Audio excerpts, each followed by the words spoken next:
You're listening to 772 Sports, a local Treasure Coast sports podcast highlighting everything from Little League to the NFL. Here are your hosts, Curtis Carpenter and Mike Higgins. All right, everybody, welcome to the 772 Sports Podcast. This is lucky number episode 13. I am Curtis Carpenter. I am on the line here with Mike Higgins. How are you today, man? Good, man. Ready to go. Family and I just got back from vacation, so I'm refreshed. He's back. If you guys listened last week, we had my kids on. It was fun, but it wasn't the same. It was fun, but it wasn't the same. They're good. Who enjoyed it more? I think Micah probably enjoyed the actual sports talk more. I think Isaiah enjoyed the experience more. But yeah, no, I'm super excited. We've got a really, really good episode today. We've got, of course, all the same stuff that we always do. Mike, what are we going to have for him today? So we're not quite done with MLB yet, are we? No, man. Free agents left and right. Yeah, man. So we got that. We got a little NFL. You know, we'll obviously discuss Damar Hamlin, and hopefully that kid will be back out there soon, or at least get healthy soon. We have some NBA talk, a little hockey, so we're all the way around. I noticed you left out college football. I'm going to explain to the folks why when we get to Gridiron Gab. But I know you left out college football. I actually didn't do that on purpose. But well, anyway, we're going to have a great episode. I'm looking forward to it. We're going to do a little Treasure Coast chatter to start things off. You ready, Mike? Let's do it. Here we go. Treasure Coast chatter. All right, this is Treasure Coast Chatter. It's when we chat about the local sports scene here in Indian River County. In the wintertime, with just really basketball and soccer going on, we kind of only focus on Vero Beach High School because, frankly, Mike, we don't really know what's going on, right? Yeah, it's so hard to find stats, man, and you actually do a good job getting what we get, so I'm very appreciative. But, yeah, we're about to crank back up into baseball, so it'll pick up a little bit. But yeah, baseball season's gonna be fun.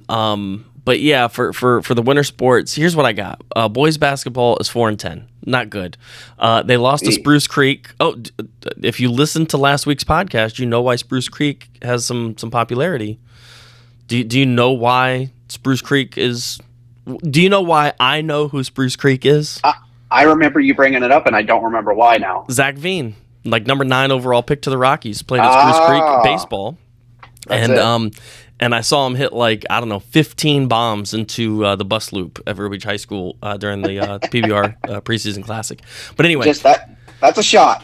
Yeah, 15 of them. I mean, he is just nonstop. But anyway, Spruce Creek, and actually they had a center fielder too. I can't think of his name. He went to Florida. Robinson, I think was his name. Anyway, that's baseball. We're talking basketball. Boys basketball lost to Spruce Creek 53-50 on the 28th.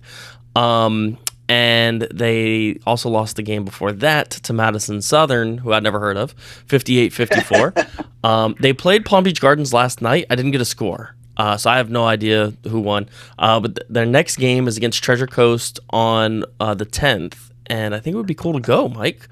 I'm looking at my calendar, and I'm like, this is the game I'm going to make. They play Vieira. January 10th. Yep, that's. I think it's a Tuesday. It's a Tuesday night, 7 o'clock. Mike, we gotta January go. 10th, 7 o'clock. Gotta All right. go. How many tickets you got? I got enough. All right. Yeah. All right, we'll go. We gotta go. All right. So January 10th. Vero Beach boys basketball. Look for us on Tuesday night when you play Vieira, and we're gonna will you to victory. You're gonna win this game. It's gonna be a dub. Yes. And you may have won last night, but if you didn't, we're gonna get you back on the win train. All right. When we mention stuff, good things happen. That's right. We manifest it, as the kids say.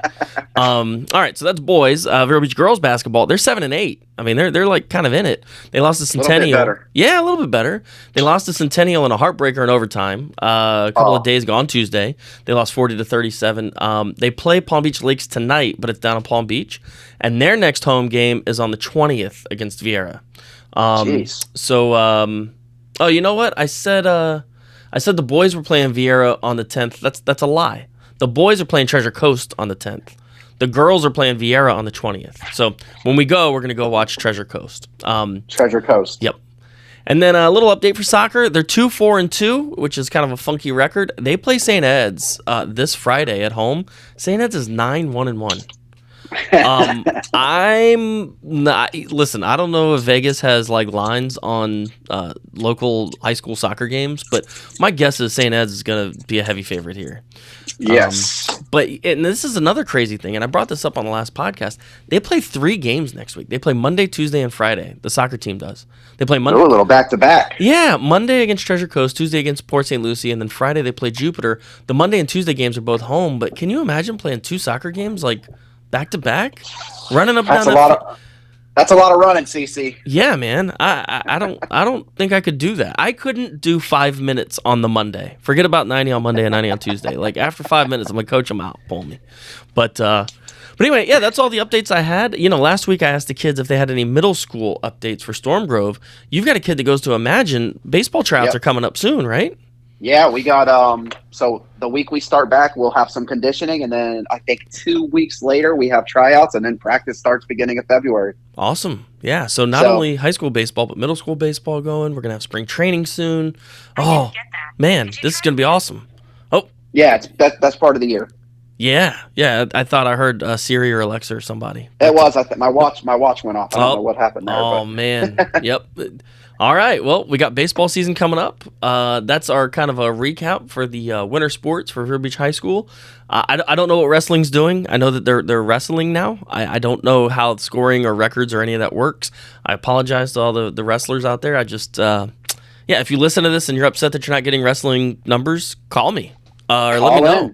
Yeah, I'd love to chat about it. Come be on the show. Even better. Come be on the show. Yeah. If you're a wrestling guy and you're mad that we're not covering it, you can be a guest. So, anyway, yeah, that's it. You want to talk college football? I don't know if you do, but do you want to talk college football? I'm good with it. Okay. It's my favorite sport, so let's roll with it. We're going to do that. All right. Let's do some college football. You ready, Mike? Yes, sir. Here we go. 772 Sports is brought to you by Vero Beach Social Media, your local digital marketing agency. From Facebook advertising to graphic design to podcast production, Vero Beach Social Media has you covered.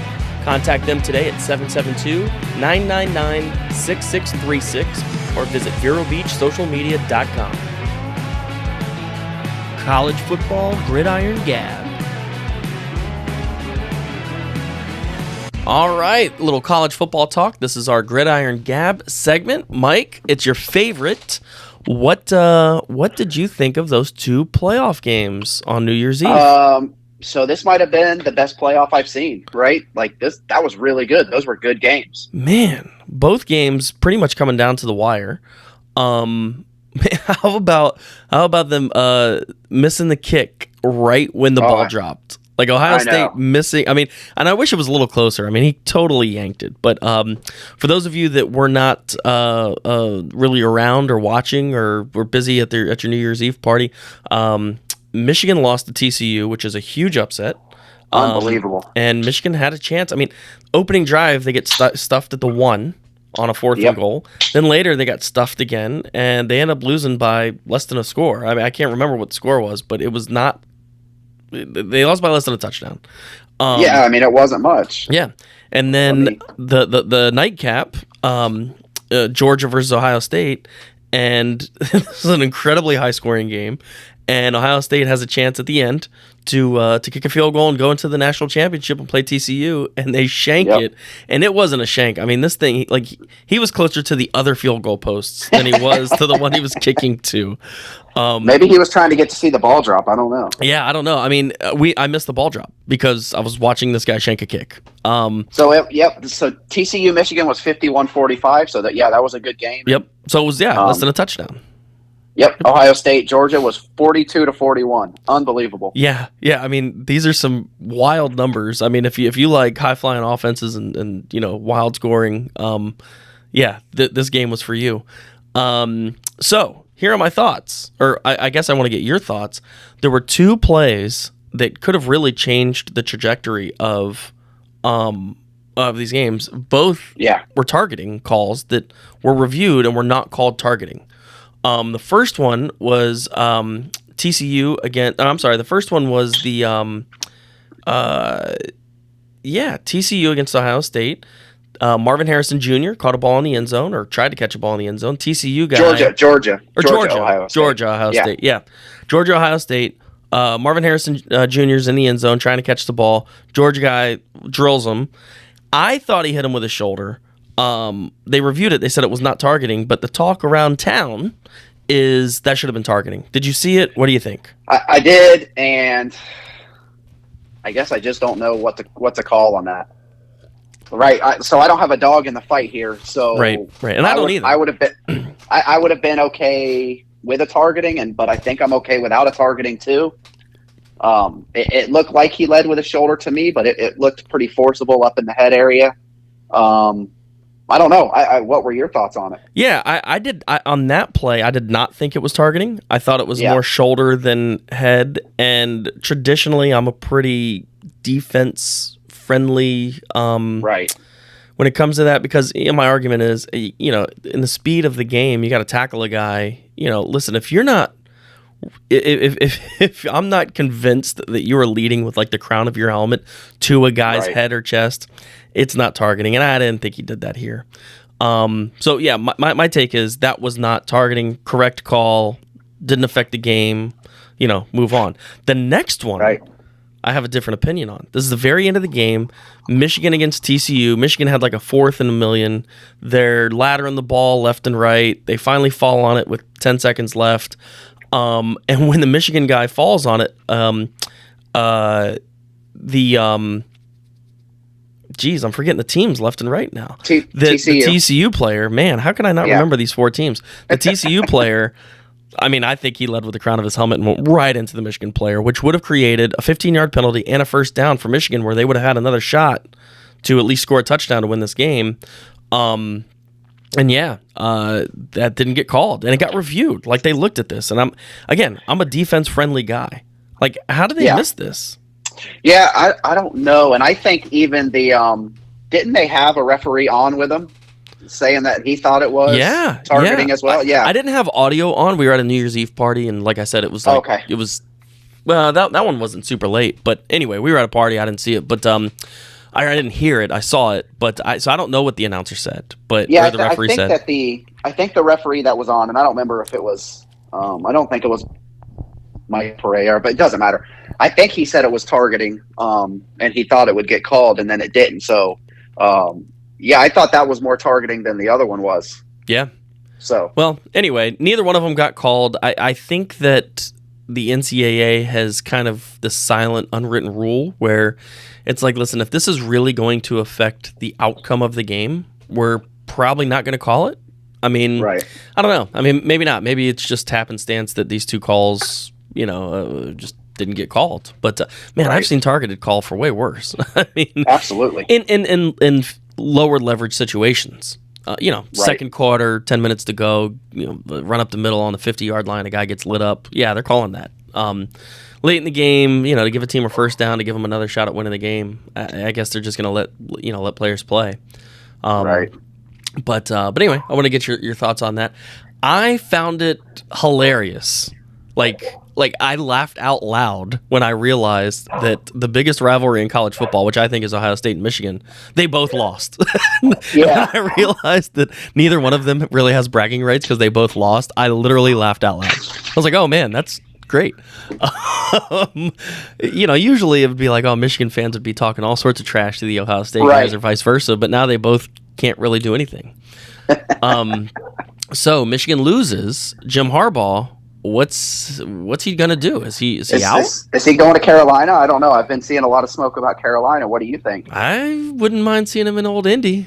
We need a coach. Ooh, and he had listen, I had posters of Jim Harbaugh on my wall when I was a kid, in a Colts uniform. Captain Comeback. That would be a cool move for you guys, huh? Oh, it'd be great. Yeah, it's Irsay likes to bring former players back, like Jeff Saturday. So, I personally think you guys are going to sign Jeff Saturday, but that's just me. I have no inside knowledge on that. I think he's proven over the last few weeks that he may not be the guy for the job. Not ready. Yeah. Not ready. Listen, he's a rah-rah guy, and I think that that's what a coach needs to be. But he has not rah-rah to them in the last couple of weeks. And when you're a one-trick pony and that trick ain't working.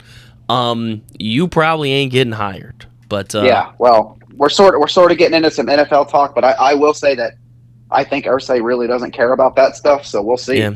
Well, yeah, we'll get into that when we get into the NFL. But I think what's going to happen is, in a utopian world, I think they fire Chris Ballard, they fire Jeff Saturday, they bring in Peyton Manning as the GM, they bring in Jim Harbaugh as the head coach, and we ride off into the sunset, winning the next 7 Super Bowls. But that's probably not going to happen. But is that a prediction? No, that's a fairy tale that I'm going to tell my grandchildren when I'm old and senile.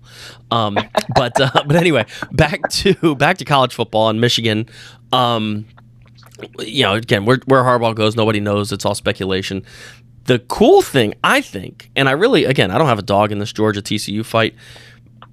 If TCU wins, it's going to be the biggest upset in playoff history because there's an argument that they shouldn't have even been in it. Now they can walk out national champs, which then opens the door to, hey, this is why we need 8 teams, 12 teams, so on and so forth. I think what's going to happen, and in Vegas and everybody else with a sane mind thinks that Georgia's going to win, and they're going to repeat, which will be the first repeat national champions in like a decade. It's been a while since my guess is either Clemson or Alabama did it, like in 2011, 2012. But yeah, that sounds right. But it's been a while, and Georgia winning. It took them so long to get one. Now they're possibly going to get 2 in a row. That's huge. What does that mean for recruiting and for the transfer portal in the Southeast? Is that really going to hurt like teams that are in the ACC or other SEC teams?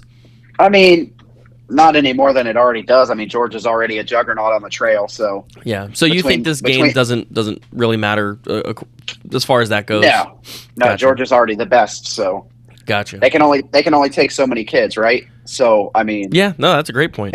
And nobody's touching Florida State in the portal. So yeah. I actually saw something that I found interesting about the portal, and it was basically how many guys have transferred out. Talking about the portal, I don't mean to switch gears so quick, but what do you think is the number one college in college football that has the most transfers out of their school? Texas A&M. Yep, that's exactly right. They have 27 kids that have transferred out. Florida. And then Florida is number 2. They have 22. They're tied with Arkansas, which I found kind of interesting. They have 22. Then if you want to go down the line, then all right. So Texas A&M at 27, Florida and Arkansas at 22, Arizona at 20, Jackson State at 18.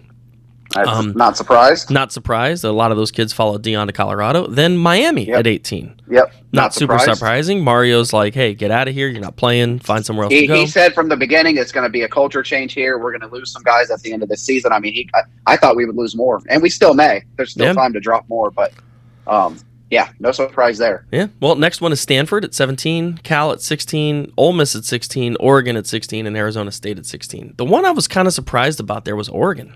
I thought that was a team that was kind of building and getting stronger and getting better, and I guess the same about Ole Miss. But yeah, man, a lot of kids transferring out. But anyway, yeah, it's killing high school recruiting. It's going to kill the marginal kids that are like 3 stars, like looking for a home. Yeah, it's kind of killing recruiting. So I think they're eventually going to have to do something with this. Well, we've beat that dead horse about NIL and transfer portal and recruiting and all that. But we won't get into it. But yeah, it's just going to be really interesting to see how all this shakes out. One last thing I want to touch on before we talk about the bowl standings is the Mississippi State. In their was it the Gasparilla? Which bowl? It was played in Tampa at the Buck Stadium. Yeah, it was. Hang on, I can't remember which bowl it was, but ReliaQuest Bowl. Okay, because I would have guessed that in 1,000 tries. Yeah. So if you don't know, if you don't follow the podcast, if you don't watch the news, if you live under a rock, Mississippi State's head coach Mike Leach passed away a couple of weeks ago. Had a heart attack. And there was maybe a 1-second conversation about them not playing in the bowl game, whatever. Mike Leach, big pirate guy. Okay, I don't get it. Yep. I don't understand it, but swing your sword is a big thing. So they had a new logo on the side of their helmet with like a pirate flag. It was cool. Yeah, so it was pretty cool. I forget even who they were playing. Mississippi State, Illinois. Okay, but they were playing Illinois, and Mississippi State was a 3.5-point favorite. Okay, so the score is 13-10. Illinois got the ball. They start doing one of these pitches back and forth, and the kid for Mississippi State picks the ball up and runs back for a touchdown. Final score is 19-10. That is like the worst. If you've got Illinois in that game, Is that a bad beat? Oh my God, it is the very definition of bad beat. They have a video of the kid scoring in the end zone in the dictionary, in the online dictionary version of bad beat. I mean, it was so bad. But I just thought it was cool that they played. I thought it was cool that they won. I thought it was cool that they did the Pirate thing. So many teams, so many connections to Mike Leach. I mean, he's got a coaching tree that's like a mangrove. And all these teams were wearing, ML patches or Swing Your Sword or a Pirate flag. They all had some sort of ode to Mike Leach. And I just thought it was cool, man. I thought it was really, really cool. Yeah, it was fun to watch. Yeah. So anyway, I thought that was a lot of fun. I thought that was cool. But I want to talk about bowl standings, Mike. Do you know where we stand? I do. You're one game ahead, right? All right. So what that means is there's how many games are left? Well, there's one, right? No, I thought there was a couple more. We only have one left on our pick'em, so I don't know if we picked those. Okay, well, if we only have one left on our pick'em, then there's only one game left, Mike. I'm going through and looking to make sure I'm all right. not So wrong. While Mike looks it up, the last I looked, there's got to be one left because there was 43 total. I'm 25 and 17. Mike is 24 and 18. I have a literal 1-game lead with 1 game left, and I picked Georgia. So I don't know if you can go back and change your pick, but you're going to have to take TCU. Well, I'm switching it. You have to. Consider it switched. All right. Because there is there's a lunch on the line, right? Yeah. Lunch. Yes. So if Georgia, as like a 14-point favorite, wins this puppy, I'm getting free lunch.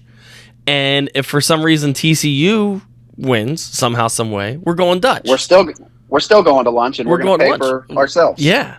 So I'm getting either a free lunch or just a regular lunch. Yeah. Or just good company. Or just Either good way, company. you win. I'm getting a good lunch. I'm getting a free lunch or good company. It's a win-win. So go Georgia. So I'm switching to TCU. I think Georgia's going to kill them, but I do think Sonny Dykes will have a good game plan. He's a good coach. So if anybody could keep it close, that's an underdog. I think it's him. But before we transition off NCAA, do you want to talk about, because you were pretty confident Florida State was going to completely blow out Oklahoma. I thought we weren't going to talk about that, Mike. Well, we didn't discuss not talking about it. No, I'm teasing. Hey, a win's a win in a bowl game. Yep. Hey, that was scary. Here's my take from that game. Watch the whole game. I mean, just really, really was analyzing that game. Jordan Travis is a dude. He probably will not be a very good NFL quarterback, and I'm fine with that. But I think he had the highest PFF quarterback ranking in the all of college this season. He played lights out in that game. The defense, what I noticed, especially the secondary, they gave up on plays very early. And Oklahoma, who did not have a bad offense, I mean, their offense is very good, exploited that left and right. Florida State's offense got off to a rocky start. On third down conversions, they started off poorly. I mean, they were like 3 for 12 or something to in the first half, and then all of a sudden they started getting the ball rolling. And again, Jordan Travis making these plays. He's gonna be here's my prediction, and this is way out there. It's on the pod. It's there forever. He's gonna be a Heisman finalist next year. I don't know if he wins it. Listen, there's a lot of guys out there. There's a lot of things that can happen, but I'm telling you right now, this kid is the glue that's keeping Florida State together. And, I don't know where their final ranking is going to be. They're going to be a top 13 team when it all, plays out. But I'm not sure they're a top 25 team without him on there. I think he's – and again, he put up literally the best numbers in college football this year. I mean, his PFF rating was the highest of all of the quarterbacks in the whole entire league. So he's going to be a Heisman finalist next year, and it's exciting. Again, I had this argument with my brother who's a big Gator fan. He's like, Florida State's not good. Florida State's not good. I'm like, dude, they're good. They're not great, but they're good. And this kid is what made him good. So we've sort of transitioned with that throughout the season. Like, we both started off saying they weren't going to be very good this year. And then, a couple games into the season, we're like, maybe they are pretty good. And then, halfway, we're like, they're a solid team. Yeah, they've sort of changed our minds as the year went. Go back and listen to the first couple of podcasts, and I'm like, Florida State is not a good team. Yeah. And I've definitely changed my tune on that. They've proven that they're actually decent. So, well, Mike Norvell's a good coach, man. So well, he's a lot better than I thought he was going to be. Yeah, it's a win-win for a Florida State fan because either Norvell's a good coach and he brings us back to national prominence, or he's not and Dion comes in. So it is what it is. I hope Norvell does well. I love Dion. I'd love to see him on the sidelines in Tallahassee, but I think it would be cooler if Mike Norvell is the head coach for the next 30 years and brings a Bobby Bowden legacy. And then, when my grandkids are going there, it's Mike Norvell Stadium at Bobby Bowden Field. Anyway. So it's kind of last thing I got for college football. Do you got anything else? That's it. So was Florida State, scrolling through, were they the only Florida team to win a bowl game this year? I know UCF lost. I know Florida lost. There were no other Florida teams in, right? Florida lost. USF wasn't in one. Miami wasn't in one. Nope. FIU wasn't in one. Oh, so God, no. State champs. State champs, baby. FAU. I'm looking back to the beginning. They're not in our pick 'em, but maybe there was one before. FAU wasn't in either. And they fired Willie Taggart, which is funny to me. I just had to throw that out there. Willie Taggart making generational wealth by getting fired. He's still making his money. I know. The guy's made tens of millions of dollars by failing. Gosh. Anyway. And I wanted to say one more thing too. Bobby Petrino got signed by Texas A&M too. I saw that as the offensive coordinator. He's going to call the plays, right? Yep. Which is the first time in Jimbo's life he's not calling the plays. Yep. So he's a questionable character guy, but that's a good move for them on the football field. Oh, Louisville. Yeah, go look up Bobby Petrino, Louisville motorcycle, and you'll get some interesting stories about that. But he's trying to save his job. Yeah, well, listen, you got a guy, you got somebody that's going to hire him. Go for it. So, I'm not a Jimbo guy. I hope Texas A&M loses every game they ever play while Jimbo's the head coach there. So, I'm not wishing Bobby Petrino good luck, but so what? They got him. So. All right, you want to talk some baseball? Let's do it. All right, around the horn. Around the horn. All right, this is our MLB talk around the horn. We threaten every week that we're going to get rid of this segment because they haven't played a baseball game in 3 months, or 2 months. But man, these teams keep signing these free agents, and I just got to talk about it. Nothing wrong with it. Yeah, the big one. Well, there's two big ones, I guess. One signing and one non-signing. But the big one happened last night. Rafael Devers going to the Boston Red Sox, or staying with the Boston Red Sox. 11 years, $331 million. It's about $30 million a year. I'm not a mathematician, but it figures about right. Sounds about right. What are your thoughts? I love it. I mean, I think Devers is going to be the face of the franchise moving forward. Well, he's got to be now. Yeah. I mean, baseball contracts are unbelievable. So, I think that's right par for the course on what he should get. Hopefully that settles their fans down a little bit, man. They've been a little restless with the moves that they've been making. But can you blame him? I mean, Chaim Bloom has not impressed me as the GM of the Boston Red Sox. Nope, but this is a good move, I think, in the right direction. I mean, he let a generational player like Mookie Betts go for almost literally nothing. I mean, Alex Verdugo I love, but come on, let's be real. Verdugo's not Mookie. Yep. And Jeter Downs, who doesn't even play for them anymore. DFA. That's And then, I mean, just all the moves that they've made where, they did sign Justin Turner. They did sign Justin Turner. Yeah, we talked about that for a second on last week's podcast. What are your thoughts on that? Justin Turner going to Boston, JD Martinez coming to the Dodgers. Do you have any? I mean, I'm good with that sort of trade as far as hitting goes. I mean, I think JD is a much better hitter. So the question for me is, do we have a replacement for Justin Turner at third? I mean, I think it's going to be Max Muncy, right? I don't know. I mean, it's got to be. I keep seeing Miguel Vargas at third, but I'd be okay with that. Max Muncy playing second and Gavin Lux at short, but yeah, I don't know. I mean, I think that JD Martinez is a better hitter than Justin Turner. I think Justin Turner was starting to decline defensively. Yep. I just love the clubhouse presence that Turner has. He was really between him and Kershaw, I mean, they were the face of the team, or the faces. Oh, dude, him and his wife were so involved, yeah. like Dodger Wives and all that stuff. Courtney Turner started all that. Dude, I think I told the story on the podcast, or I know I've told you. We went down to a game in Miami. The Dodgers were playing the Marlins. Isaiah, my oldest son, had a little LA helmet, and he couldn't get any of the players to sign, so he had Kristen Watson sign, and we get up, and Courtney Turner's up there, and she's signing it. And then, like, Kelly Muncie's signing it. And, like, all of a sudden, like, Courtney was the one that kind of, like, spurned that. And it was just cool. I mean, like, you want to talk about engaging with fans and getting fans excited. I mean, like, if the players can't do it, you have these advocates, these surrogates, and she was the perfect fit. They're going to do – listen, man, they're going to make the Red Sox a lot of fun as far as fan engagement goes.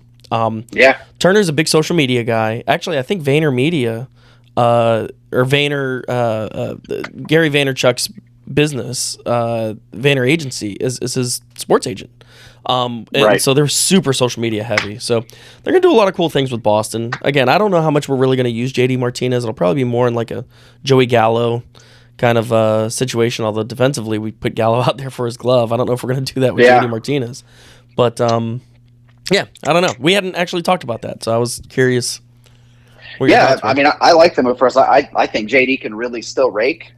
He's a little younger than I thought he was. So, yeah, I'm looking forward to that. I think it's a good move. I think Justin Turner's going to a historically good franchise. So I'm excited to see what they do there with all of their charity work and all that stuff.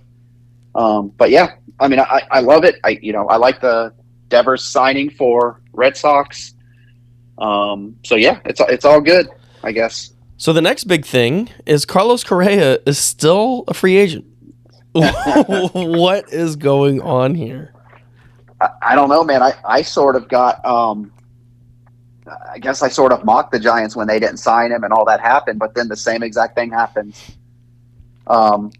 with the Mets. So it's like, man, there must really be something wrong with that knee or that leg. Yeah, I the last I heard was that Steve Cohen and the Mets were talking to Major League Baseball and the MLBPA about putting, I think the word was like unconventional terms in the contract. And I was like, what the hell does that even mean? Like, if this guy's leg snaps, like we don't have to pay him? Like, basically all Major League contracts, and just, again, for those of you that are unfamiliar, all Major League contracts are guaranteed. So, like, when Rafael Devers signs an 11-year, $331 million contract, no matter what happens, I mean, his leg could get lopped off in a tractor accident, and he's getting his $331 million, unless there's a clause in the contract that says he can't. But they're all guaranteed contracts. I think what Cohen's trying to do is unguarantee the money to Correa, which is unprecedented in Major League Baseball. I mean, Major League Baseball has the strongest union in the United States. Forget about the UAW. Forget about the Communications Workers of America. Forget about all these other unions. Major League Baseball Players Association is unequivocally the best union in the country. I cannot, for the life of me, imagine that they're going to let somebody sign Carlos Correa with unguaranteed money. That's just not going to happen. No, no. He's going to have to take a pay cut or something. Yeah. Yep. So what I'm curious about is, will they sign him to a $15 million a year, $10 million a year type thing, and then say, okay, well, if you play the season, here you get a $20 million bonus. You get a bonus. I think MLB will have a problem with that because you're kind of circumventing the luxury tax number there, because those are bonuses, not contracts. So Correa's in a funky situation, man. I don't know what's going to happen with this guy. Yeah, I don't know either. I'm going to be, obviously, as I do everything with baseball, following it closely. I don't know what's going to happen. But, he still, I mean, could another team still swoop in and sign him? Yeah. Somebody said they thought the Braves were going to sign him. That would be... Because Swanson left. That would be amazing. Yeah. Oh, my God. Talk about how good would that team be with Carlos Correa? You've got all your young guys signed for the next decade, and now you got Carlos Correa at shortstop? Like... Jeez, man. The rich getting richer. That's a wild story. I'll tell you what, Alex Anthopoulos should be GM of the decade, by the way. Some of the contracts he puts together, man. I mean, just bargain deals. 8 years, $80 million for Ozzie Albies? Like, get out of here. Yeah, you're paying that guy $10 million? Like, For crying out loud. I mean, Corey Kluber just got $10 million to go play for the Red Sox, and this is one of the best baseball players in the league. Unbelievable. Anyway, so yeah, I'm curious to see what happens with Correa. I do want to talk about a couple more smaller free agent signings. I just talked about Corey Kluber, 1 year, $10 million to the Red Sox, and also Nathan Eovaldi, 2 years, $34 million to Texas. My question to you really is, should the Dodgers have jumped in on one of these guys? Or is our starting rotation set? Like, are we good? So, what are we? Syndergaard, Kershaw, Urias, Gonsolin, May? Is that what we're... Yeah, that's what it looks like right now. And I'm going to... I want to go right back to this, but I've seen a lot of talk recently, and I don't know if you've seen this, about Bauer maybe not being gone. Well, yeah, they were saying that the players in the clubhouse didn't want him. And then there are some reporters that are like, "Hey, listen, I've talked to 20 players anonymously, and like 15 of them want him back." Absolutely. So it's like, wait a minute, who's lying? Because somebody is. Yes. So yeah. I guess I'm back and forth on this because that's 5 good starters without Bauer. Yep. Yeah, that's true. That's true. With Bauer, that's 6. Well, and then you have Gonsolin or May in the bullpen. I actually like May out of the bullpen. Yeah, he's a flame. He would be a nice flamethrower out of the bullpen. Dude, save that arm a little bit. Yeah, man. And he's young. He just had surgery, so But anyway, I don't know. I saw these two guys and I was like, man, these are kind of value deals. I don't know if Eovaldi is $17 million a year for 2 years. Maybe he's not a value deal. But Kluber, 1 year, $10 million with Mark Pryor. Like, come on, man. Like, yeah, I wouldn't have been mad at either one of those, honestly. And then I've got then Rich Hill. I missed him. Rich Hill to the Pirates, 1 year, $8 million. Oh yeah, yeah. The old man to the Pirate. Like that's hilarious to me. But and then there are 2 outfielders. Again, the Dodgers are possibly light in the outfield, but Will Conforto to the Giants, or Michael Conforto to the Giants. Conforto, yep. 2 years, $36 million, and then Will Myers to the Reds, 1 year, $7.5 million. Man, that Will Myers deal is intriguing to me. Yeah, that is. This guy was like the dude, and a 1 year, $7.5 million deal to the Reds, to a team that might be the worst team in baseball. Like, what are they doing? Why would you not work up your farm? Or I don't know, man. And the Conforto deal, I mean, he didn't play all last season, so that's a big risk for the Giants at $18 million a year. But yeah, I just, and again, I go back to who are the Dodgers going to put in center field? Jason Hayward, I guess. I mean, they got Trace Thompson, they got Chris Taylor, but all of those moves don't feel like, I don't know. I guess like we were talking about before, that Jason Hayward deal is pretty friendly for us. Yeah, I mean it's league minimum. It's a minor league deal. He's got to make the team. If he can do the same thing he did defensively that Cody was doing, I guess it's a good move. He can't be worse offensively. Let's be real. I mean, so yeah, nope. I mean if he's the same glove in the outfield, and if he hits 200, he's a deal. Stick him eighth or ninth in the lineup, and save some runs defensively. But yeah, I don't know. And you know how the Dodgers do it, man. It's musical chairs. Jason Hayward will play center against a righty. Chris Taylor will play center against a lefty. I mean, they love moving those guys around and shaking up the lineup. So they have some options out there. I just don't know if they're all great options. But yeah, I don't know that I've heard still a little bit about McCutchen maybe coming there, but I don't know that he's a great fit. There was a lot of talk about them signing Brian Reynolds. Trading for him from Pittsburgh, right? Trading. Yep. And I don't know. I'd have to see what they're going to give up, but I wouldn't be upset at that either. Yeah, no, I think that would be a good deal, and that would solve a lot of problems for the Dodgers. But yeah, I don't know, man. We'll see what happens. But I just found those free agent signings a little interesting. It's like all the big signings except for Correa have kind of been done, and now it's just these little guys here and there where you're trying to find. It's almost like when you're in a fantasy football draft and you're in like the 6th, 7th, 8th round.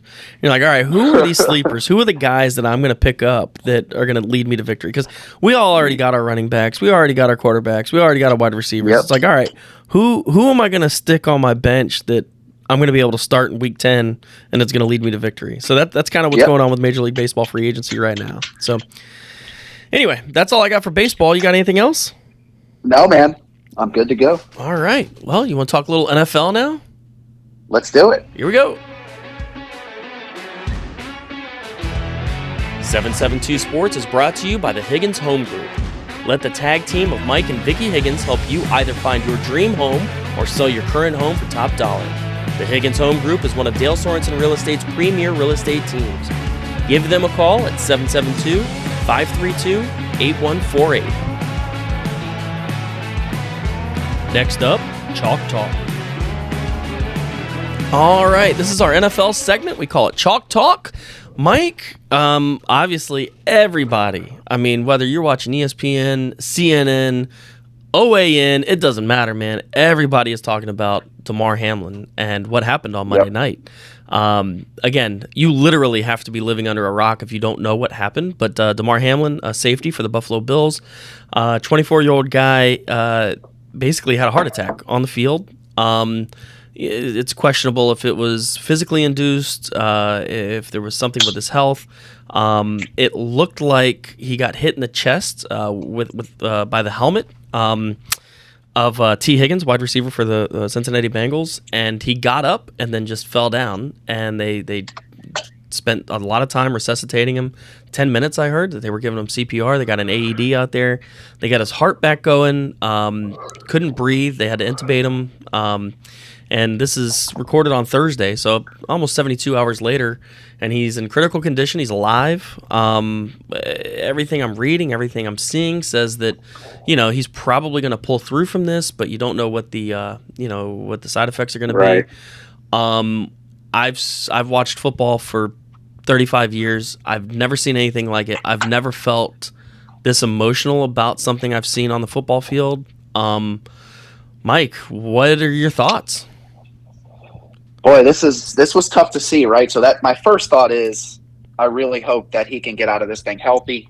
Forget about football for a minute, just his life in general. I hope that he can come back and live a healthy life. My second thought behind it is, what was the real cause? Because it couldn't just be that hit, right? I'm not a doctor, so I'm just speculating. This is just the things running through my mind.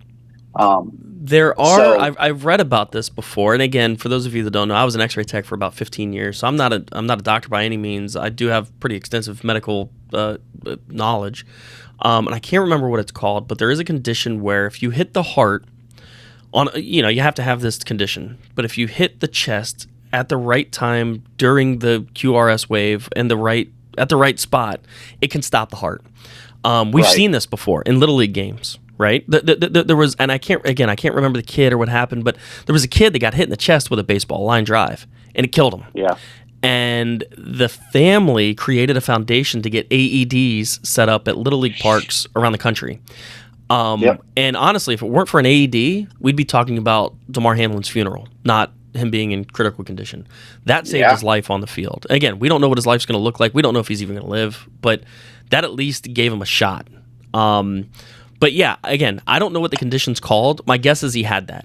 Because how many hundreds of thousands of times have you seen that hit, and the guy gets up and goes right back to the huddle? Yeah, so being a medical guy, I have no idea. So all I go off is what I read. Right. Is this not something that you would be able to see, like in physicals and all that stuff? I don't know. You would probably have to have... The reality is I don't know. I'm speculating. You might be able to pick this up on some sort of an EKG, some sort of a stress test. Just in a cardiac evaluation, you may be able to find it. I don't know how extensive these physicals are. Like, listen, Mike, you and I played sports in high school. Physical was, hey, how do you feel? Oh, I feel all right. And then they grab your balls, you'd cough, and that was it. You don't have a hernia. Go on. I'm sure the NFL, it's a little more extensive than that. But again, I think you'd have to do some pretty detailed cardiac testing to figure out if you've got this condition. And again, this has just never happened before on a football field. So now my guess is, they're going to put some policies and procedures in place. I was stunned that it took an hour to figure out what to do and that there wasn't a policy in place for what happens if this happens. Listen, I think the NFL did the right thing ultimately. Absolutely. And you don't want to react too quickly. Listen, this guy, they do CPR, they resuscitate him. He gets in the hospital and he's eating a chicken sandwich in an hour, and you've canceled the game, and it's like, oh my God, what are we doing? Why did we cancel this game? So, I'm glad that they didn't react too quickly. There's a lot of people out there that are just hammering the NFL about this. Like, oh, man, you should have done this. Now, there are a lot of things they should have done. I have not heard a word from Roger Goodell. I haven't seen the guy's face yet. That kind of bothers me. Yeah. There were talks that they had given guys a 5-minute warning to go warm up because they were going to play again. There's conflicting reports on that. That's obviously not the right thing to do if you're going to suspend the game. Yeah. I'm a little confused as to why we don't know when this game's going to resume or if it's going to resume. We've had plenty of time to figure that out. What's happening with that game? Yeah, I mean, I've seen everything. It's been so weird. Like, I guess it's just because it's so unprecedented. Yeah, like now that it looks like he's going to pull through, are we allowed to talk about the game? Like, because that's a big game for the NFL, right? Well, Skip Bayless caught a lot of heat Monday night because you've heard that where you say something, you're like, oh, is it too soon? Yeah, he kind of said something a little too soon. He was asking about, hey, when are we going to play this game? We're all thinking it. Nobody's saying it, but we're all thinking it. He caught heat for it, right, wrong, indifferent, whatever. But now, yeah, I mean, listen, even this sounds really bad. I'm going to take heat for this. If he dies, the NFL doesn't stop. Life for the rest of everyone else in that business doesn't stop. It has to move on. How that moves on is the question. And yeah, it does. It does seem like a super menial thing. It does seem like it's inconsequential. It doesn't really matter, but it does. When is this game going to get played? What do the playoffs look like? This is the last week of the NFL season, and on Sunday night, we're still not going to know what the seedings are. I mean, that's unprecedented. We've just never seen that in the NFL before. Even through COVID, even through a lot of this stuff. The NFL didn't miss a single game through COVID. Nope. I don't know if anybody remembers that, but they did that. They played every single game with a worldwide pandemic with millions of people dying. So what are they going to do now? Again, this guy, God, geez, everybody hopes he pulls through and that he's fine. And I'd love to see him on the field again. That would be amazing. But all of that set aside, what happens? And the fact that the NFL doesn't know that or has not portrayed, they got a PR nightmare. They haven't let us know, and that is not good. It's just not good for the league. So yeah, I mean, Cincinnati and Buffalo's fighting for the 1 and 2 spot. The team that has the 1 seed gets a bye. The team that has the 2 seed has to play in a week. Are they going to make them make this game up? What happens? I don't know. Maybe Madden. Play a little Madden or something. No, I'm trying to make light of the situation. No, I appreciate that because it is a heavy situation. It's I don't know, man. I don't know which way to go. There's other conversations to be had about all of this stuff after we figure out if he's okay and like what exactly went wrong. But I think the medical personnel there saved his life, right? Oh, yes. I mean, it's unbelievable. It was an emotional night. So I don't know. There's a lot of ways we can go with this. And I don't know how I feel about it. Like I hate that this happened to him, and I kind of hate how the NFL has been handling it. Yeah, and again, we don't know what's happening behind closed doors. I'm sure. My guess is they've got all this figured out. But why aren't you telling the public? Are you hiding something? Like what? Yeah. I just don't get it. They have a logistical nightmare on their hands right now. I think next week we'll have a lot more to say about this situation. We'll know a little bit more. How cool would it be? And I don't know if this is even practical, but how cool would it be? The Bills are going to make the playoffs. I mean, they're already in. How freaking cool would it be if Damar Hamlin is playing in a playoff game? That would be cool. I mean, that would be. Again, it looks like that's impossible right now. He's in a medically induced coma, or he was. I don't know if he still is. But I mean, listen. The reality is, his heart's beating. If they got him breathing, like he's a 24-year-old guy in great shape. I don't know, man. Maybe it's just a wish too big, but man, I just think it'd be really cool to see him on field. Yeah. Did you see he had a GoFundMe that was like he was running. He set up this GoFundMe for I think it was presents for needy kids Yeah, it or was like a something Toys like for that. Tots type thing. Yeah. Yeah, and it was at less than 200,000 when his goal for the whole thing was like 200,000. Say 200,000. I thought it was something like 25,000 or something like even smaller than that. Yeah, like it was a small number. Yeah. Yeah. 2,500. It was 2,500. Yeah. Yeah, you're right. Yep. Because now it just hit me, and now it's up to 5.5 million. Yeah. No, that's wonderful. And listen, the people in Buffalo, listen, Philly fans are great. Dallas fans are great. You go down a line of all these different teams. Kansas City fans are great, but there's nobody out there. There's no fan base in the NFL out there like a Buffalo Bills fan. Those guys are funneling money into that. Are you? It's been a lot of people too. Yeah, no, it's really, really cool. And again, people around the NFL. Yeah, they're definitely the NFL family together is definitely pitching in on this thing. So that's a cool story. Yeah. Well, listen, our thoughts and prayers are with Damar Hamlin. I would really like to figure out what the NFL is going to do. They are playing games on Saturday and Sunday. Is there a game tonight or no? No game tonight. Okay. But there's some serious playoff implications Sunday. There's a lot of stuff going on. What are your Finns going to do, Mike? I don't know, man. So their scenario is they have to win, and I think they need New England to lose, right? They need New England to lose to Buffalo. Yep. Okay. Now that's going to happen. Yeah. It looks like Buffalo will probably pull this game out if emotion has anything to do with it. It looks like the Dolphins are going to have probably their third string quarterback unless Tua can do something here quick. I don't know, man. The Jets are favored by 1 point with our third string quarterback, so that means they're pretty bad. Yeah. I mean, we'll see what happens. What do you see happening there? I mean, I think the Dolphins could win it with their third stringer with Skyler, but I don't know. I got to pull up and see exactly what the scenario is. I think so. If the Dolphins lose, let's see. If the Jets win, New England wins. I have this little playoff calculator thing up on my screen Steelers, right now, which is kind of neat. Yeah, then the Steelers are in.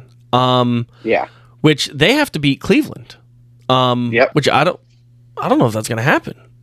I mean, no, that's a good rivalry game, man. So what if they all here? I'm gonna do this scenario right now. If Buffalo beats New England, the Jets beat the Dolphins, and Buffalo beats Pittsburgh, it looks like New England is the tiebreaker there. New England gets in. So yeah, that kind of settles that question, I guess, that I had. But okay. Yeah, I don't see New England winning, but I don't see no. If Buffalo wins, the Jets win, and the Browns win, so all three teams that are vying for that 7th seed, if they all lose, New England holds the tiebreaker there, and they'll be 8-9 and in the playoffs. So if Buffalo, Jets, and Steelers, gotcha. Okay, I gotcha. So what if Buffalo wins? Okay. So we're assuming Buffalo wins, right? Right. In all these scenarios, and then, so if Dolphins win and they're in, if Buffalo wins and the Dolphins win, the Dolphins are in. Period. Yes. Yep. So it doesn't matter. That Cleveland-Pittsburgh game means nothing. So what if Buffalo wins, the Jets win, and the Steelers lose? That's what I was saying. New England will be the 7th seed. Yep. New England. Okay. Yep. Got it. But if Pittsburgh wins that game, Pittsburgh becomes the 7th seed. Yeah. So there's only those three teams in the running, right? Right. It's either Pittsburgh, Miami, Jets or New England. So 4 teams. Yeah. No, Jets are out. Jets are out. Yeah. There's no way for the Jets to get in. Okay. And then on the NFC side, I think status quo right now, like if the season ended today, Seattle is the 7th seed. But if Green Bay wins, they're in. If Detroit beats them, if Detroit beats Green Bay, so here's how it shakes out. If Green Bay loses and Seattle wins, Seattle's in. Yes. But if Green Bay loses, meaning Detroit beat them, and Seattle loses, then Detroit is the 7th seed. And Seattle's playing the Rams, so right. So Seattle's probably going to win that game because the Rams stink. But then they're just not playing for anything. Yeah. I'm really curious. They have this playoff machine, but I'd kind of like to read an article about this that kind of explains all this, because Tennessee and Jacksonville are playing for the division. The winner wins the division. Tampa's winner wins the division, losers out. Right. Okay. What are the other games? Cincinnati and Baltimore. I think that just determines some seeding. I think Baltimore's already the 6th seed. No, Baltimore could be the 5th seed if the Chargers lose and the Ravens win. Right. Colts Texans literally means nothing except for draft status. Carolina New Orleans doesn't mean anything. Neither one of those teams can make it. We've beat a dead horse with Pittsburgh and Cleveland. Philly and the Giants. I think that game, if Philly loses and Dallas wins, then Dallas becomes the 1 seed. Dallas overtakes. Yep. And then Philly becomes the 5 seed. Yep. And both of those teams are locked in. New York's in with a loss. I think New York's locked into their spot too, win or lose. Yes, they're the 6th seed regardless. At either 9-7-1 or 10-6-1. What else do we have? We have the Chargers and Denver. The Chargers are the 5 seed, and I think that if they lose, they become the 6, depending on what Baltimore does. So there's some toggling that could happen there. 49ers and the Cardinals. I think the 49ers are the 2 seed. Oh, no. Okay, so if the 49ers lose and the Vikings win, the Vikings become the 2 seed, the 49ers become the 3 seed. And then we've talked about Rams. Something to play for there. Yeah. Man, there's a lot of stuff going on in this NFL week 18 without knowing the 1st and 2nd seed of the AFC. Washington's eliminated, Washington. Yes. Oh, so I wanted to bring this up. This is funny. So Washington played last week, and they lost to whoever they lost to. And the post-game conference, they're asking Ron Rivera, hey, are you going to play Tyler Heineke, Carson Wentz, or they have a rookie? And Ron Rivera said, well, we'll figure out our playoff scenario next week, and then we'll determine who's going to play. And the reporter said, what if you're eliminated from the playoffs this week? And Ron Rivera had a blank look on his face. And the reporter said, did you know that if Green Bay wins at 4 o'clock, you're out of the playoffs? And he said, I did not know that. Oh, I know what happened. Washington lost to Cleveland.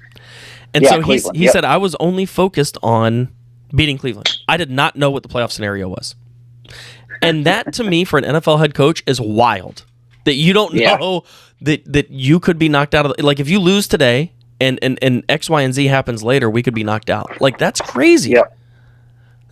Yeah, that's nuts. Oh my gosh. That is truly focus on your job. Yeah. So Washington's out. Yeah, because Green Bay won. And again, if Green Bay wins this week, they're in. And I'm telling you right now, if Green Bay gets in the playoffs, look out, man. Because that's scary stuff. Yeah, it's going to be interesting. Aaron Rodgers, they got a good running game. I've got a few things I want to kind of go over before I ask you if you have anything else left. But okay. Justin Fields, they're going to sit Justin Fields this week for the Bears. Yes. But if he got 64 more rushing yards, he would set the record for most rushing yards in a season by a quarterback.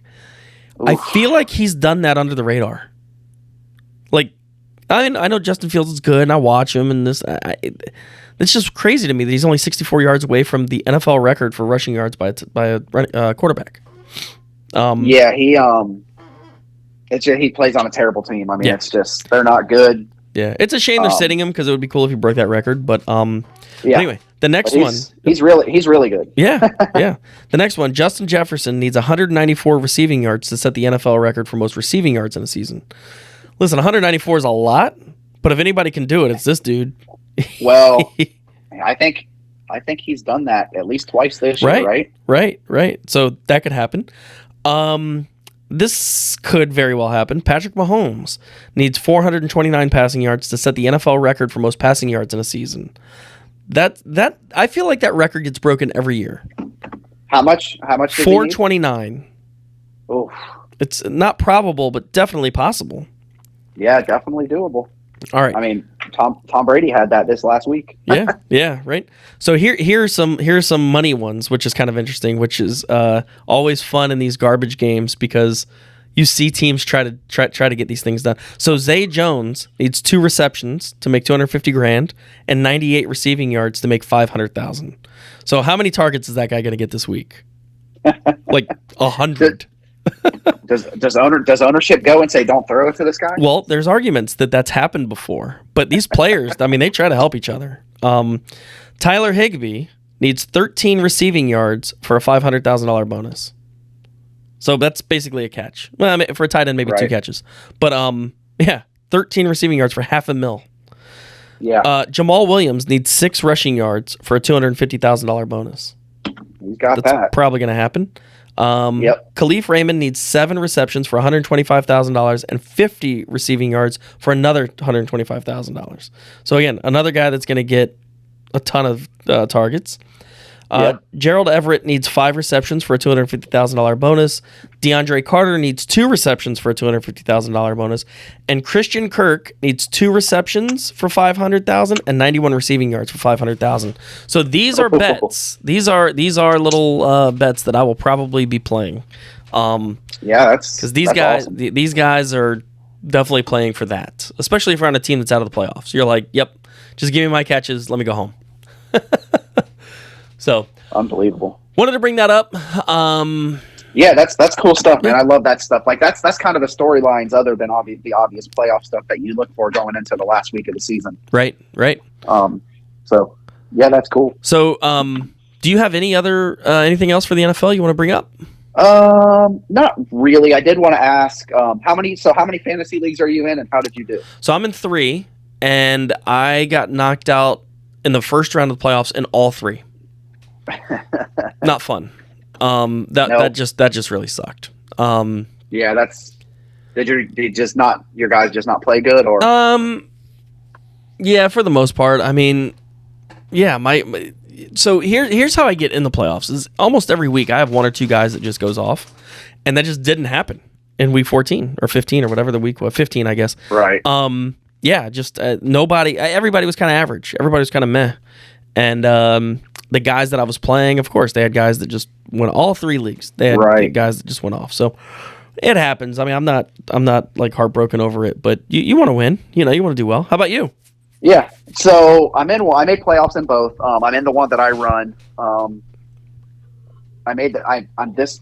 So the other one, I made it past the first week. So I lost the second week of the playoffs.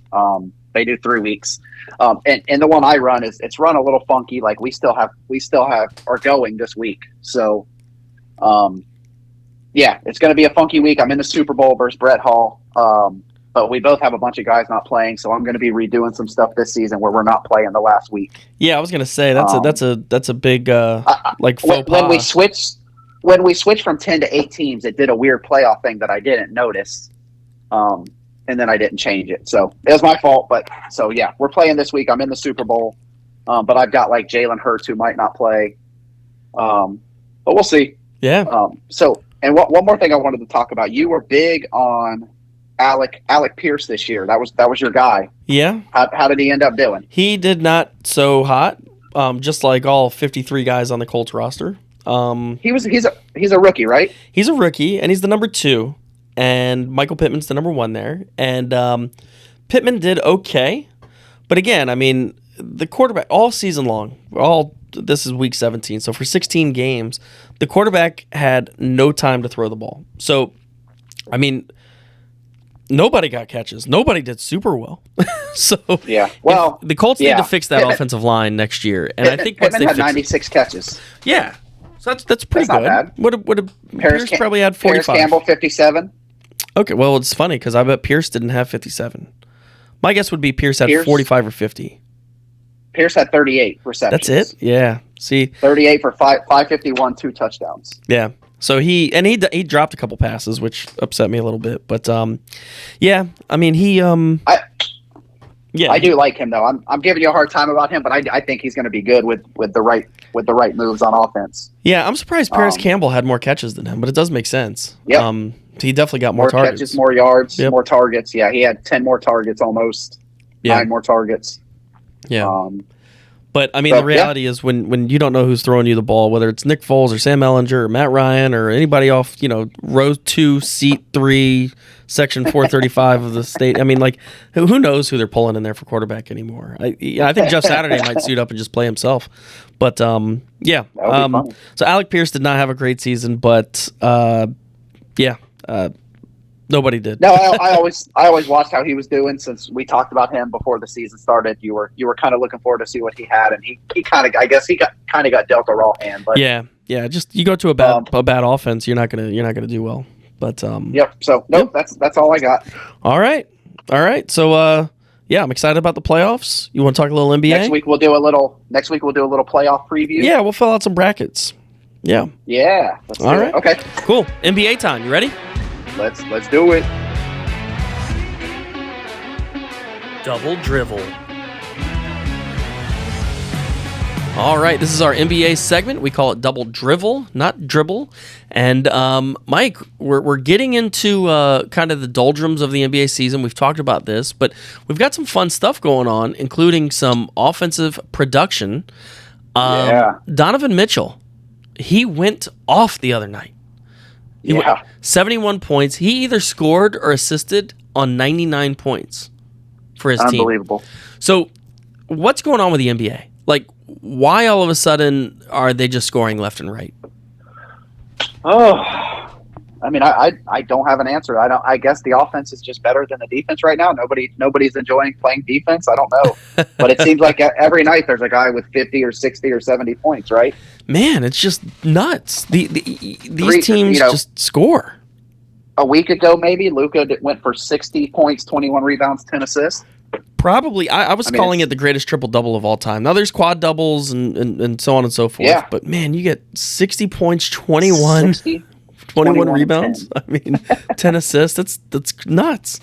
So, there's definitely a ton of scoring going on in the NBA. Team averages are like 120 points now, 130 points. It's crazy. Man, I remember, like, watching NBA Finals in the early 90s where it'd be like 91-88. Like 91-88. Now that's a halftime score. The bad boy Pistons would be disappointed. Oh yeah, they were definitely defense prevent you from scoring type thing. What I've noticed watching more and more NBA games lately is the shot clock just doesn't exist. They are getting up and down the court. I mean, they're shooting with 18 seconds left on the shot clock. It's like, what are you doing? Like, why aren't you killing some more time, setting up? And I don't know what the reasoning is behind that. Because you can limit the other team's possessions by holding the ball. So I guess you're also limiting your possessions by holding the ball, or limiting your scoring opportunities. But I don't know. I guess these guys are conditioned where they can get up and down the court quicker, and they're not really playing defense, as you can tell by the scores. So it's like, all right, let's just let them score and let's get it back so we can go down and score real quick. I'm a big defensive guy, but I've loved watching this too. I mean, it's fun to watch for a fan. Well, the other thing is, like, literally everybody on the court can hit a 3-pointer. When we were kids watching, you had like one or two guys. You had like a John Paxson or a Steve Kerr, or somebody that, like, you had a 3-point specialist. Well, shit, now everybody, 7-footers hitting 3-pointers left and right. So, you hit enough 3-pointers, it adds up. So I'm looking at scores from last night. Grizzlies scored 131. 76ers won a game, 129-126. Knicks won 117, 114. Yeah, I mean, the Bulls scored 121. Was there a game where a team scored under 100? I mean, I doubt it. Yes. Okay. Cavs Suns was 90-88. 90-88, and actually, those are like two decent teams. And that's the only two teams that didn't score at least 100 points. That game must have been called like early or something. But yeah, they're actually both like somewhat good defensive teams. But we just talked about Donovan Mitchell scoring 71 points, and his team just scored 90. So 90. Yeah, crazy. So anyway, I wanted to talk about the scoring. These players just going off like every single night. It's somebody else just scoring 1,000,000 points and just going on. I mean, Durant had 44 last night, which again, 44 points back in the day was like, oh my God, there was a Sports Center segment about it, and now it's like, that's a regular night.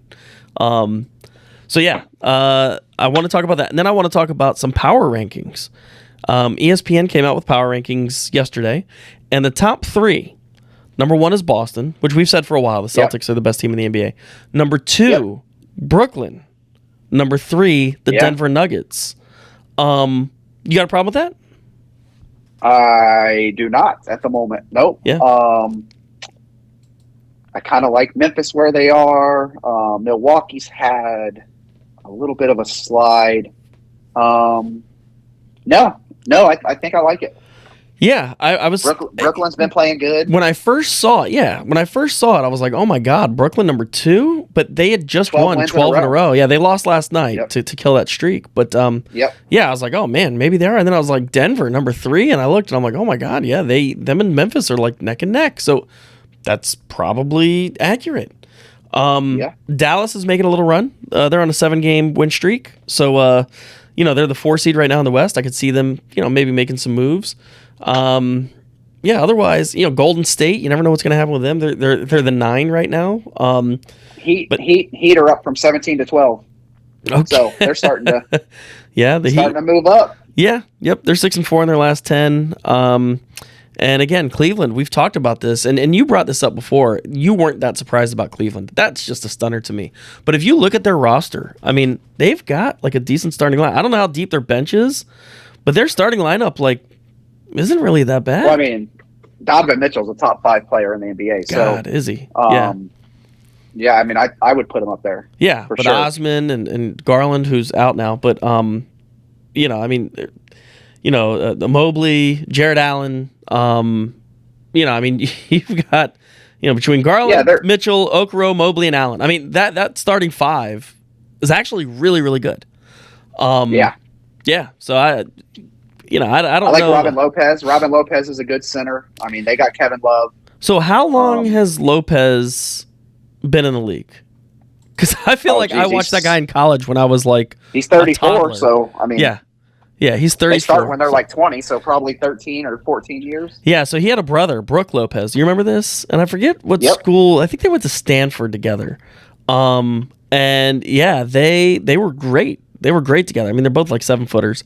And yeah, I just feel like Robin Lopez has been in the league since I was like a child. 7 foot, 280 pounds. Is he? Yeah, a big dude. But yeah. Anyway, like I said, when I first saw Cleveland kind of making moves this year, I was like, man, how are they good? But I looked at the roster and I was like, oh, okay, they're good. So yeah, Donovan Mitchell, man. Yeah, he's a game changer. He's a game changer for sure. He is. But yeah, what else did I want to talk about here? Let's see. Yeah. So the NBA draft. We talk about teams tanking. Yes. And there's a kid playing in France right now. They're saying he is unequivocally going to be the number 1 pick, no matter what. His name's Victor Wembanyama. I think that's how you say it. I couldn't spell it if you gave me 10 tries.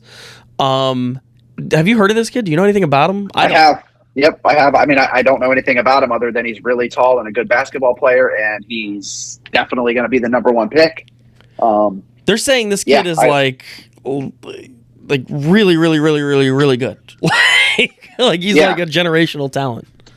Yeah, he's like the clear number 1 pick by a lot. So all right. Now the NBA does something a little different than like the NFL and Major League Baseball. It's not automatically the worst record that you get means that you're the number 1 pick. They have a lottery. So you get so many. It's literally like a lottery drawing.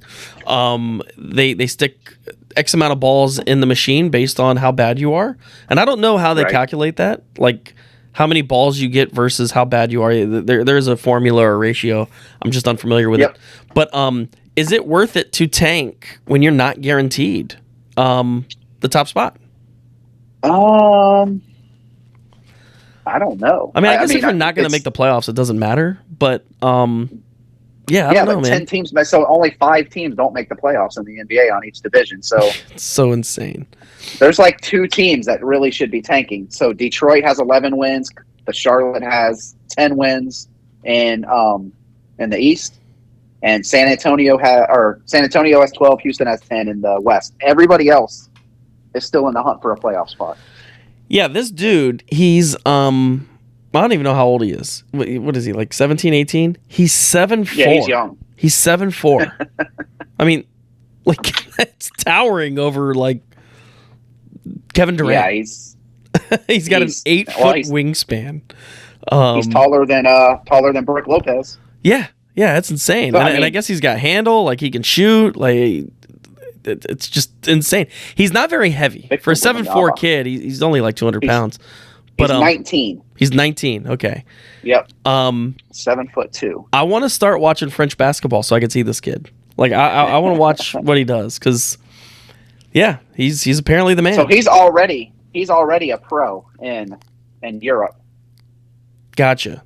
So yes, so he's played a year or two pro. And I'm just reading about this. I didn't know. Yeah. Yeah, I don't know. 7'2", 229. He's skinny boy. Yeah. 7'2", 229. He's 7. They have 7'4". I saw somewhere. It says 7'2" here. He's, okay. He's gotcha. 7'2", 7'4". It doesn't matter. Yeah, anything over 7 is you're he's tall and skinny. Splitting hairs at that point. But anyway, yeah, I want to talk about him, and I'd never heard of him. I read something about him this week, and I'm like, oh my god, like this is incredible. So, any other NBA talk you got? No, I just seen a picture of him dunking, and he barely has to jump. So, so let me see. No, we're like I said, we're kind of in the meat of this thing now. No, I don't have anything else. That my Heat are finally starting to make a move. So, but I like the power rankings. I think they're good.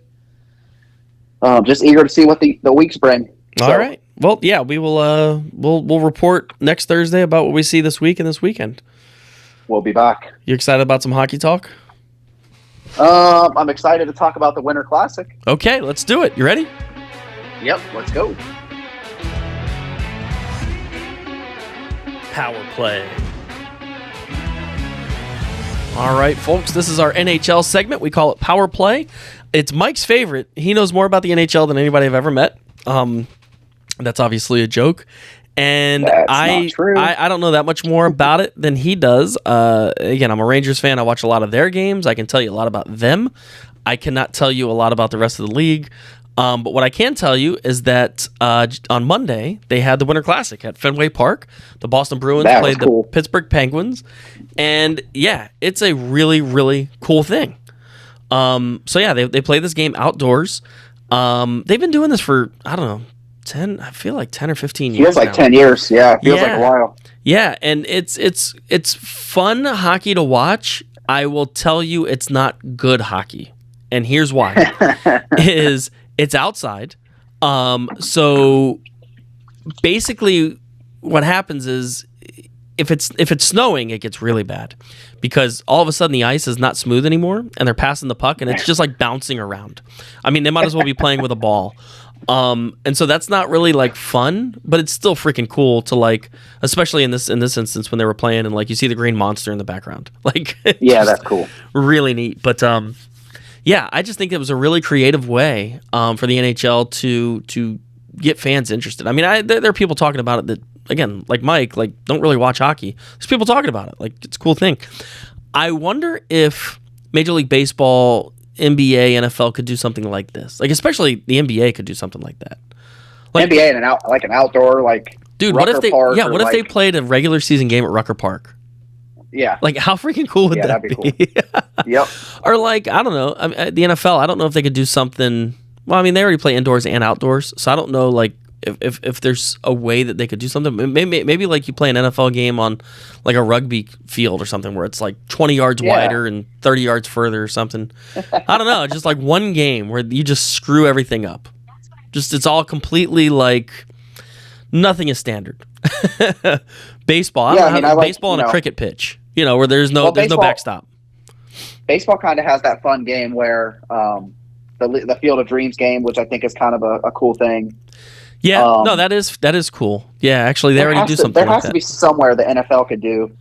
I mean, I guess they're traveling to Mexico and Europe and all that stuff. That's kind of cool, but I know what you're saying. Like, find a field on the ocean somewhere where you could see the beach and like play them there. I don't know. Yeah, I don't know, man. But the NHL did this right. Listen, Gary Bettman's the NHL commissioner, and he kind of sucks. But he did this right. I mean, this is a really, really cool thing. So yeah, I liked it. I think it was cool. Bruins won, right? Bruins. Actually, you know, it's funny. I don't know. I watched some of the game. Yeah, I'm not exactly sure who won that game. NHL Best Bruins outlast Penguins. So yeah. Yeah, which is good. I mean, you kind of want the home team to win that. since last time we talked, Ovechkin got the record. Yep. Yep. And actually, he passed Gordie Howe, so now he's officially number 2 on the all-time goal scorers list. Yeah. So. And you say he definitely can't get to 1, right? Yeah, I don't know. He's like 90 goals away or something, and he's going to score 30 or 40 this year, and then he's going to score 30 or 40 next year, and then 30 or 40 the year after, and he's going to run out of time. Yeah. So yeah, he's just not going to get there. But it's funny, as a Ranger fan, I'm kind of happy that Pittsburgh lost in that game too. Boston again is the number 1 seed. They're the best team in the NHL by far. Penguins are only 4 points behind the Rangers, so we kind of needed that. But yeah, Rangers are hot lately. Yeah, they're doing really well. They've won 2 in a row. They actually beat Carolina, who that was their first loss in like 10 games. So really, yeah, Carolina's been on a run, man. They're really good right now. They're number 1 in the Metropolitan Division in the Eastern Conference with 56 points. Let's see.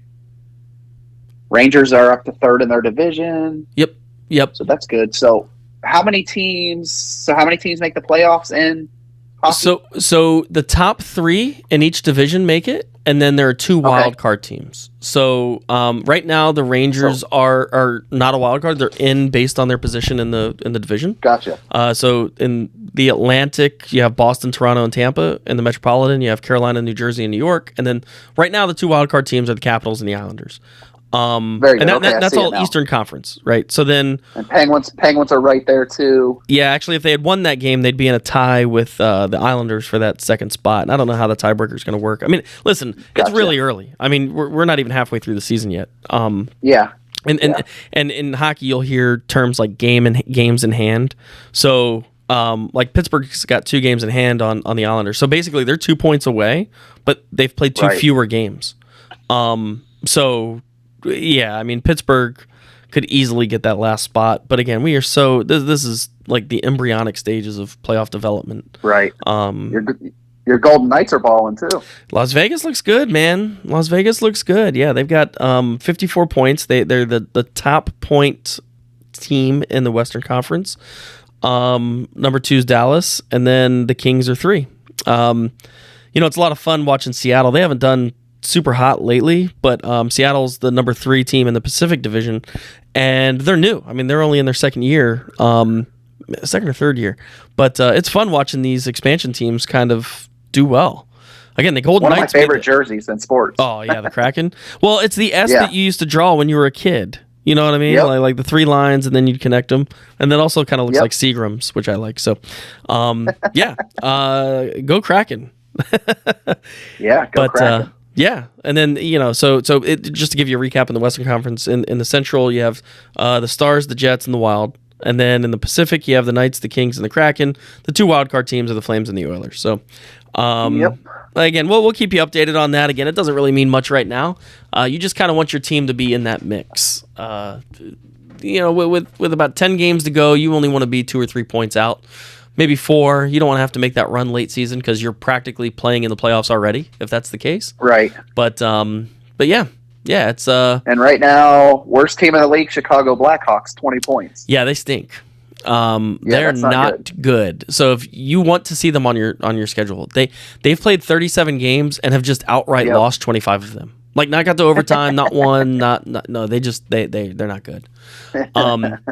The last thing I want to talk about in the NHL is, and this is kind of interesting. Again, I was talking about how Gary Bettman, I'm not a huge fan of him as a commissioner, but for the first time, they're allowing fans to vote for All-Stars. I complain about this all the time with Major League Baseball, how like fans pick All-Stars and how they suck, because like they'll elect somebody into the Major League Baseball All-Star game that like didn't even play that year. Right. But what they're doing, which is kind of neat, is the league is picking 1 player from every team and 1 goalie from every division, okay? Right. And then the fans select the rest. And they can vote on Twitter. So again, talking about getting fan inclusion, whether it's the Winter Classic or now it's letting the fans vote even on Twitter, I think the NHL is like doing a good job. Like, again, you're not seeing immediate results, but they're doing a good job of like getting the fans involved and like making the NHL cool again. And that's exciting. And I don't know if that's credit to Bettman. If so, then great. I'll give credit where credit's due. But yeah, it's just kind of a cool thing. I'm excited about it. Yeah, no, I think that's a cool deal, cool concept. Yeah, I like that the league is picking like one player from every team. Right, so it's the player that really, really deserves it. Right. It's like that guy can't get shafted. Right. Now again, you're gonna have guys that get snubbed. It happens in every league every year. Doesn't matter. But yeah, it'll be neat. And yeah, the All-Star game's coming up. It'll be a couple of weeks, I think. But we'll, and again, if you're a fan of All-Star games, the NHL All-Star Weekend is really cool. They have all these events. They have like speed skating competitions. They have like target practice. They have how fast can you shoot the puck, and then they have the actual game, which by the way will finish with like a 14-12 final score. They don't hit. They don't play defense. It's a lot like the Pro Bowl used to be, because they don't do the Pro Bowl anymore. But yeah, it's fun if you like scoring and you like watching just fancy stick handling and all that. The NHL All-Star Game's a lot of fun, so I highly recommend watching that. And then for you, Mike, like you'll get to know some of the players and the teams and all that. So anyway, recommend it. So just a real quick, and what are your thoughts on this? This is going back to NFL a little bit, but it's because you said this about NHL that I thought about this. I don't remember the player, but one of the players was bringing up, why doesn't the NFL do their Pro Bowl in the middle of the season and give the guys like 2 weeks off so everybody has the same bye week, and then do like a, almost like a punt, pass, and kick kind of thing where you're doing a skills competition, sort of like, like baseball does, like basketball does. Do you think that could work out? Just this is real brief. I meant to bring this up in NFL and I forgot. Yeah, I don't know. I think there's a lot of things there. So now that they're not doing an actual football game and it's more like flag football, I think that it makes it more practical. If you did a Pro Bowl, a tackle football game in the middle of the season, literally nobody would play in it. Right. It would work with that. So, but now that you've got the skills competition, you've got the flag football thing. Let's see, everybody would have a week off in the middle of the season, so that would be the bye week for everybody. Yeah. All right. Well, yeah, it could work. I mean, listen, logistically, it could work. I think the Players Association would have a problem with it because they want to take their little vacation.